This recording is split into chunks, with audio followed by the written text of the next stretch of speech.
Hi everyone, this video is Group 16's presentation on essential soft skills. My name is Chancey and I will be presenting along with my group members Shanae, Gregory, and Maryam.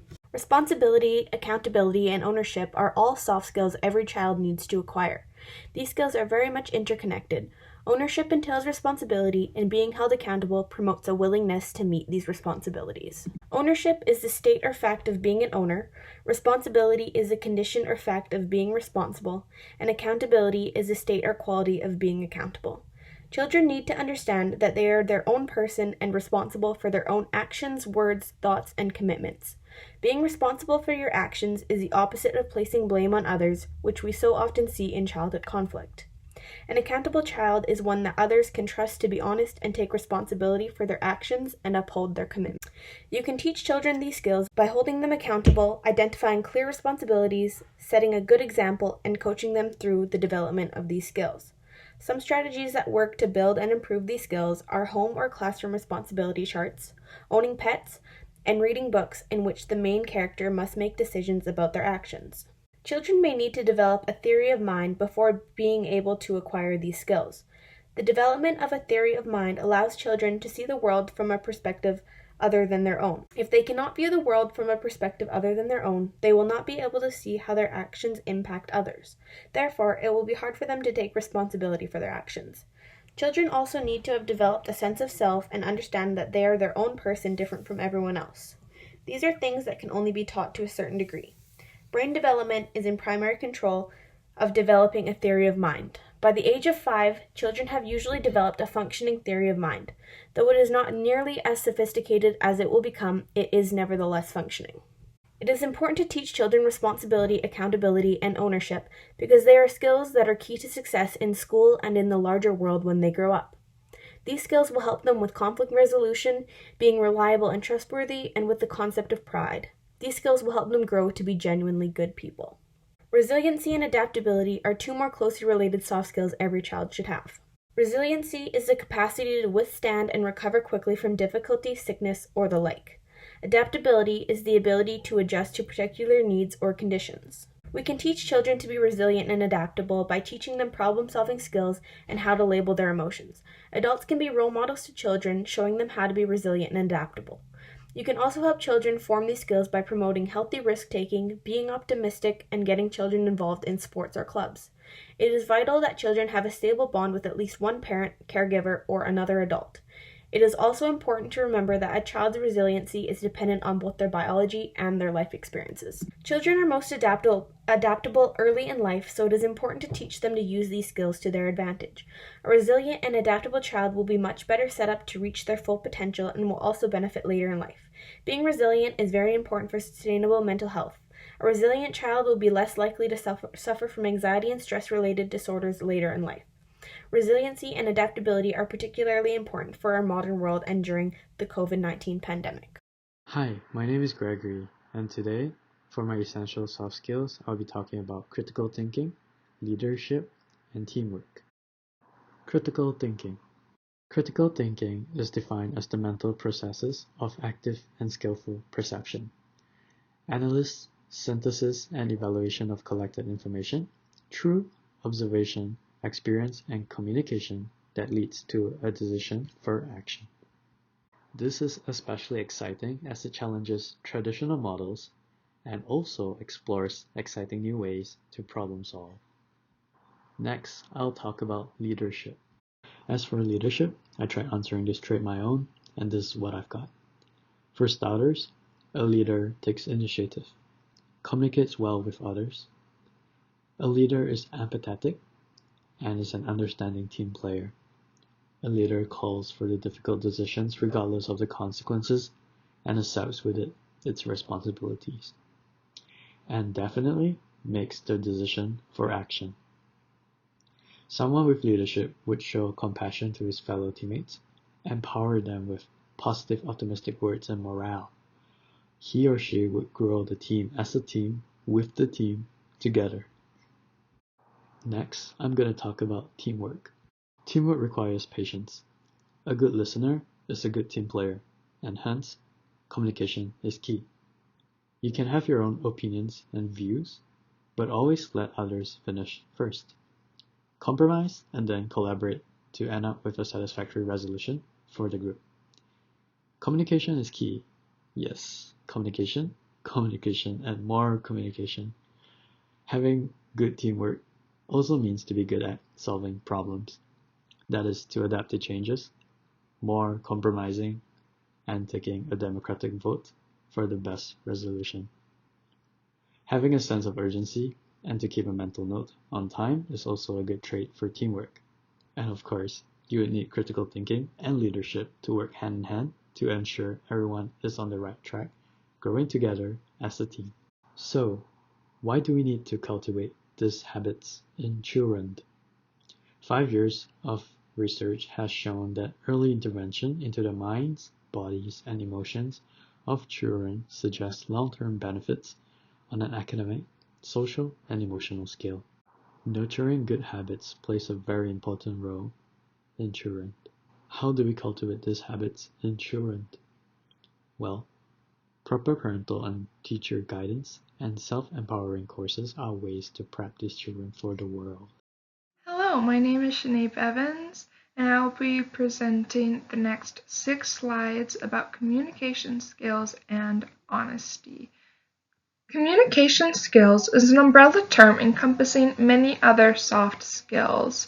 To communicate well with others, it is important to possess all of those individual soft skills or life skills that create the larger ability of being a good communicator. Some of those other individual life skills are respectfulness, cultural awareness, public speaking, patience, writing skills, listening, attentiveness, open-mindedness, empathy, friendliness, conflict resolution, and many others. All of those individual soft skills or individual life skills create the larger ability of being able to communicate well as a whole. Where are communication skills needed? Any place that you are going to have a relationship with another person, you're going to need communication skills. For example, in a workplace where you have professional relationships with employees or your employer, co-workers, all of those professional relationships are going to need a level of communication in order to ensure respectful, productive language and respectful, productive action. Having good communication skills in that workplace environment will ensure that you have more success in your professional career. A second place that is so important to have communication skills is in a family or intimate relationship. It is important to have good communication between family members or between a loved one or intimate loved one because it ensures a healthier, stronger, respectful environment for you to be a part of, and it will really strengthen those relationships if you are able to communicate with each other in a way that's respectful, productive, and useful, and not so critical. Basically, anywhere that you come in contact with people, you will need to use communication in some form or another. It is important to have communication skills to ensure that those interactions are a positive interaction. When you use communication skills, it can open doors to opportunities that you wouldn't have had you not used proper communication skills and were more closed off. Having communication skills that are respectful and mindful and aware using that kind of communication ensures that other people are more likely to also use that communication with you, and you will get further in life and with other people and in your relationships using these skills.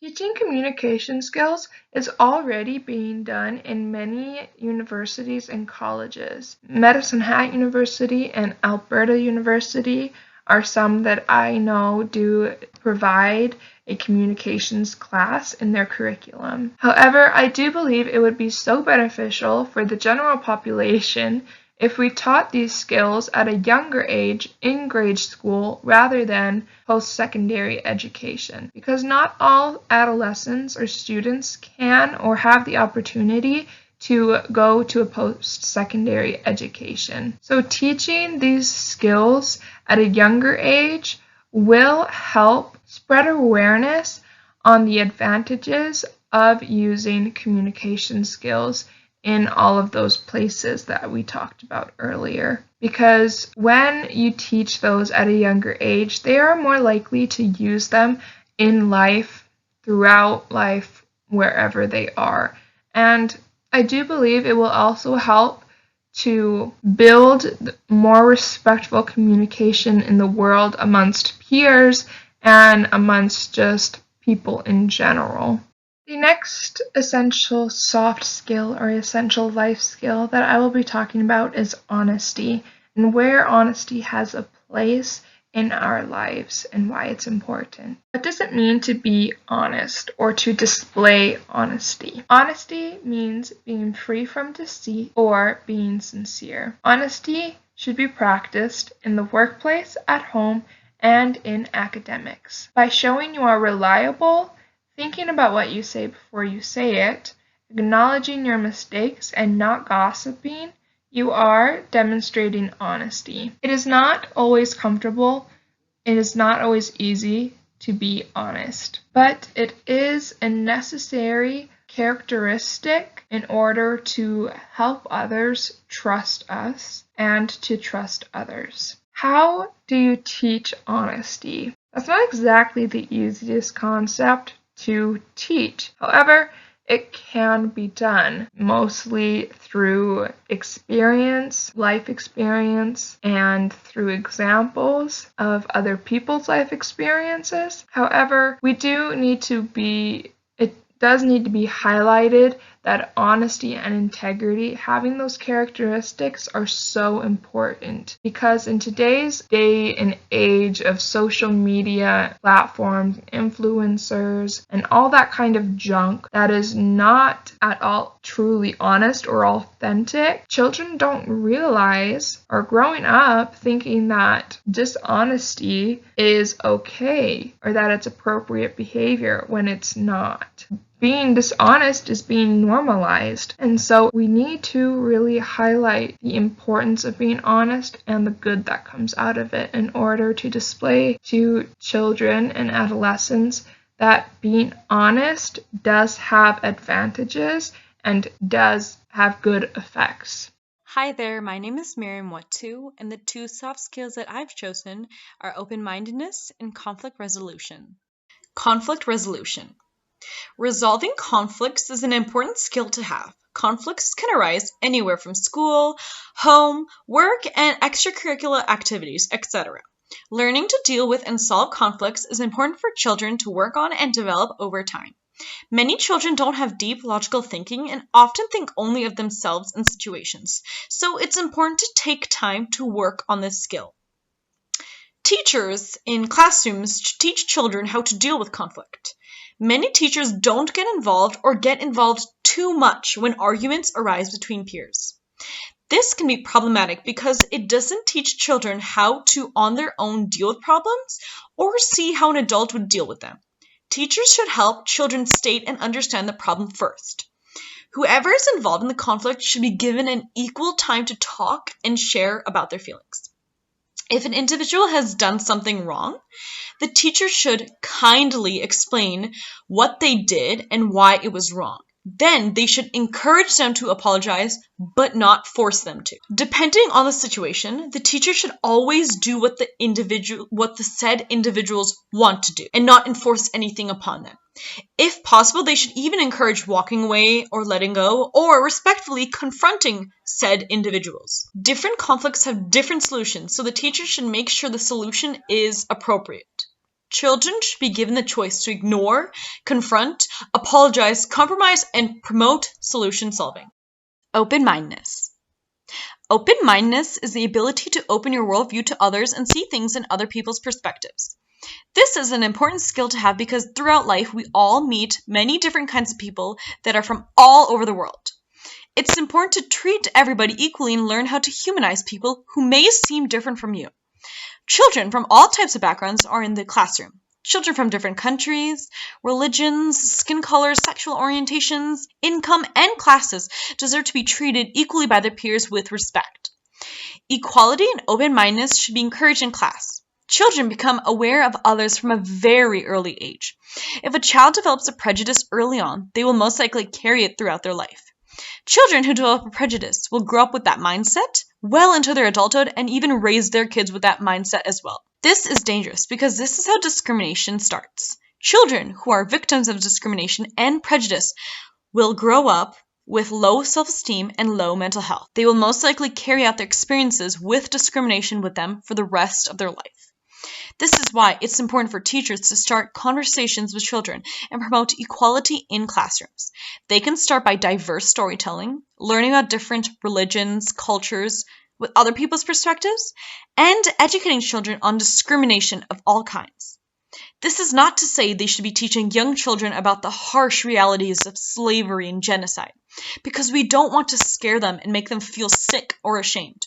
This is to slowly teach them how to be open-minded and accepting of others, no matter how they look like. Open-mindedness and discrimination can be taught to children in a way that is suitable to their age. Okay, so that's the end of our presentation on soft skills. Thank you for listening and have a great day.